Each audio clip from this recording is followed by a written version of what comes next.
आहात आपल्या हक्काचं चॅनल, आपली बातमी आपलं चॅनल वन भारत। निरंकारी सद्गुरू माता सुदीक्षाजी महाराज व निरंकारी राजपिताजी यांच्या प्रमुख उपस्थितीमध्ये आयोजित करण्यात आलेल्या सामूहिक विवाह सोहळ्यात महाराष्ट्रासह देशभरातील विविध भागातील 82 जोडप्यांचा विवाह संपन्न झाला।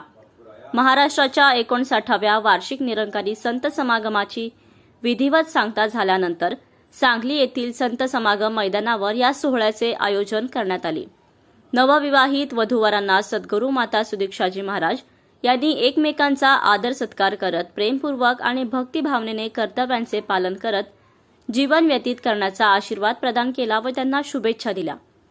या सामूहिक विवाह सोहळ्यामध्ये पारंपरिक जयमाला तसेच सांजाहार म्हणजे सामायिक हार प्रत्येक जोडीच्या गळ्यामध्ये मिशनच्या प्रतिनिधींमार्फत घालण्यात आले। त्यानंतर आदर्श गृहस्थ जीवन जगण्याची शिकवण प्रदान करणाऱ्या निरंकारी लावांचे सुमधुर गायन करण्यात आले।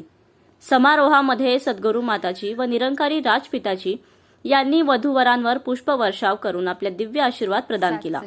विशेष म्हणजे या साध्या विवाह समारंभात अनेक पदवीधर, पदव्युत्तर पदवीधर आणि उच्च शिक्षित वधूवरांचा समावेश होता। काही परिवार असेही होते जे आपल्या मुलांचे विवाह मोठ्या थाटामाटात करू शकत होते, परंतु त्यांनी सद्गुरूंच्या पावन छत्रछायेमध्ये त्यांच्या दिव्य शिकवणीचा अंगीकार करत साध्या पद्धतीने विवाह करून समाजासमोर एक आदर्श उदाहरण प्रस्तुत केले। प्यार से कहना धन्य काळजी। थँक्यू सद्गुरू माताजी। दासीचं नाव स्वप्ना कांबळे, दासी छत्रपती संभाजीनगरवरून आली आहे आणि हे अभिजितजी हे कल्याणवरून। थँक्यू सद्गुरू माताजी। लहानपणीपासून जे म्हणायचं ना की कधी लग्न जर झालं माताजी तर तुमच्या आशीर्वादामध्ये असं लग्न व्हावं, तर आज ते ड्रीम एकदम पूर्ण होतोय।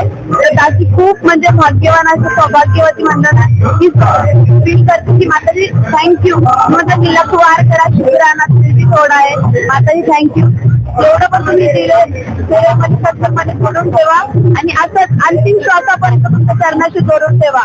अटूट सत्संग सेवा सिमरन करा। निमाई बोला संगीत प्रेम से बोलिए धन्यवाद जी। यूनिट 76 नागपुर महाराष्ट्र से सदगुरु के आशय अनुसार गृहस्थ जीवन की पालना में प्रवेश करते हुए और जिस प्रकार सदगुरु ने हमारे जीवन का श्रृंगार बनाया है, जिस प्रकार सदगुरु की सिखलाई रही है कि सिंप्लिसिटी, सरलता और इस प्रकार से निरंकारी सामूहिक शादियों में सदगुरु का पावन आशीर्वाद प्राप्त करने का अवसर मिल रहा है। और सदगुरु ने जो सेवा दल की वर्दी वरदान स्वरूप बख्शी है, उसी में उनके आशीर्वादों को प्राप्त करने के लिए हम यहाँ पर शामिल हुए हैं। धन्यवाद।